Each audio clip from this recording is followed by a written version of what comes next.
Alfonso Alvarez de Pineda, the first European to explore the upper Gulf of Gulf of America, had changed the atlas forever after charting Mobile Bay and the Mississippi River Delta. So it was just another day at the office when he first entered the large saltwater estuary with a natural deep-water harbor on the day of the Feast of Corpus Christi, 1519. Because of the date, the bay was named Corpus Christi Bay, and the settlement Pineda founded there is now known as the city of Corpus Christi, Texas. That same year, Hernando Cortés first landed on the Yucatan Peninsula at what is now known as the Isle of Cozumel.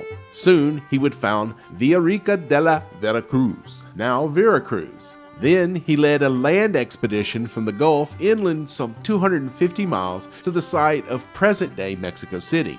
For these achievements, Cortés was named Marqués del Valle de Oaxaca. Oh, and also for the complete destruction of the Aztec civilization. The honor is especially notable considering that Cortés' enterprise began as an act of mutiny against his patron, the governor of Cuba, Diego Velázquez de Cuellar. Pineda, at the behest of his patron, Francisco de Garay, governor of the colony of Santiago, now Jamaica, embarked on a second expedition to the Gulf region. Pineda's fleet would eventually drop anchor off of Veracruz, narrowly missing Hernán Cortés. The latter, having learned of the former's arrival at the settlement he had just founded, abandoned his conquest and returned to Veracruz. Alvarez de Pineda wished to establish a boundary between the lands he was claiming for Garay and those that Cortés had already claimed. However, Cortés was in no mood to bargain. Piñeda was armed with orders from Garay to take over the settlement. Cortés refused the orders, brandishing a title establishing Veracruz as his estate. Wanting to avoid bloodshed between the two countrymen, whose loyalty was pledged to the same flag,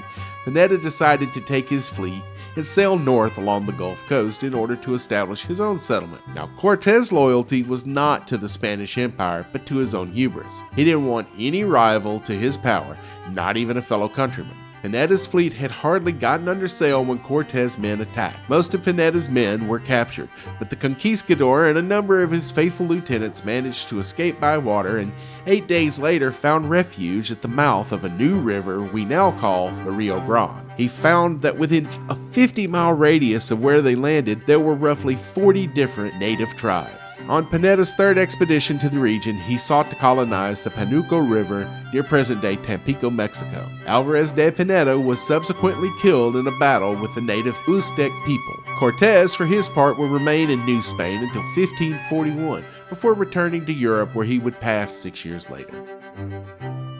Y'all subscribe now, you hear?